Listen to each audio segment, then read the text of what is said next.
नमस्कार, कमल किशोर जगत का सामना से आज हमें जंतर मंतर पे आप देख रहे हैं। कल यहाँ पर लाठी चार्ज हुआ था और बड़ी ही बर्बरता दिखाई गई थी। जो यहाँ के आंदोलनकारी थे, चाहे वो कैसे भी हो, हैं तो आंदोलनकारी, अपना हक मांग रहे थे। लेकिन विचारधारा कोई भी हो, लेकिन कहीं ना कहीं थे तो देश के ही नागरिक। आंदोलन करना और आंदोलन करने के लिए ये जगह भी निर्धारित की गई है सरकार की तरफ से। लेकिन यहाँ पर जब वो आंदोलन कर रहे थे तब उन पर लाठी डंडे बरसाए गए, आंसू गैस छोड़ी गई और आप देख रहे हैं जिस तरह से उन पर बर्बरता दिखाई गई।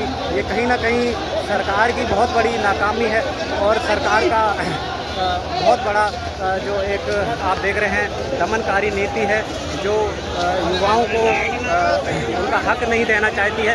प्रत्येक विभाग में ठेकेदारी की जा रही है और आप देख रहे हैं जिस तरह से मैं आज फिर जंतर मंतर की यहाँ पर संपूर्ण राष्ट्र की जो एक सबसे बड़ी धरना स्थली है, इस भूमि से मैं फिर कहता हूँ कि जिस तरह से पूंजीवाद स्थापित किया जा रहा है देश में, एक धर्मेंद्र प्रधान, एक शिक्षा मंत्री के इस्तीफे से समस्या हल नहीं होने वाली है।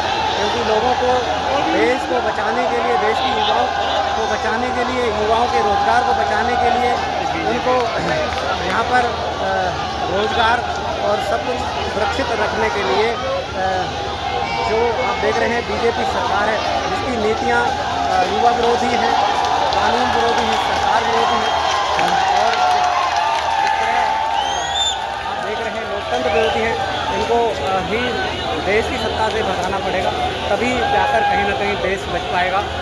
आज इस देश में संपूर्ण भारत को बचाने के लिए, लोकतंत्र को बचाने के लिए आज इस देश में बहुजन समाज पार्टी की सरकार की सख्त ज़रूरत है।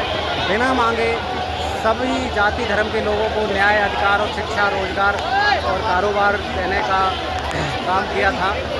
सैकड़ों की संख्या में नहीं कर लाखों की संख्या में रोजगार दिए थे और 7200 स्कूल नए खोले, 8000 स्कूल अपडेट किए। आप देख रहे हैं गौतम बुद्ध यूनिवर्सिटी बनाई 500 एकड़ में, जो बहुत बड़ी अपने आप में एक बहुत बड़ी यूनिवर्सिटी है, जो नोएडा में ही है। नोएडा को आप देख रहे हैं जिस तरह से पूरा चमकता हुआ शहर बनाया, एशिया के मानचित्र पर साफ सुथरा और डेवलपमेंट वाला शहर है।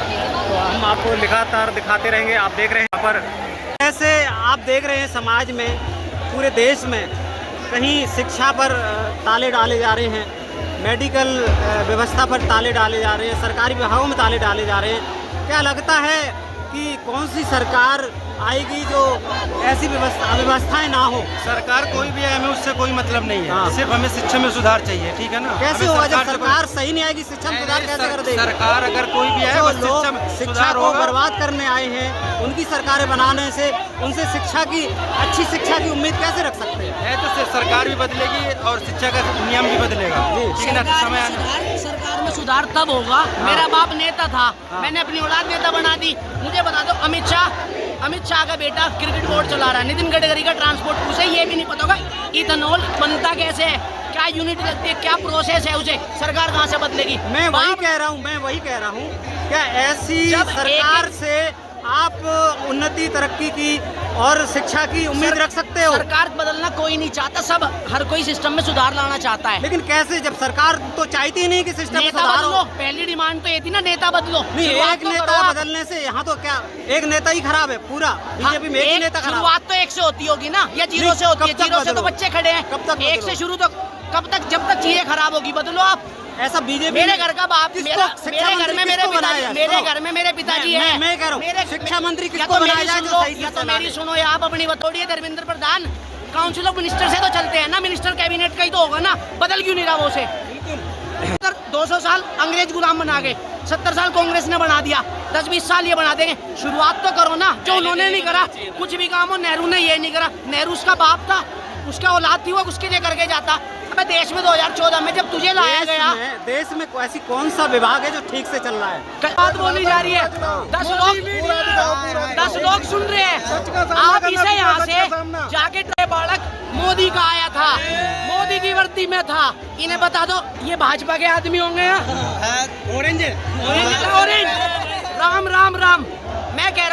राम का सबसे बड़ा भक्त हूँ। मैं मंदिर में जाके बैठूंगा, 1 मिनट, मैं मंदिर में जाके बैठूंगा, खाने को मिल जाएगा मुझे, दे देगा मुझे मोदी, अब राम दे देगा उतर के।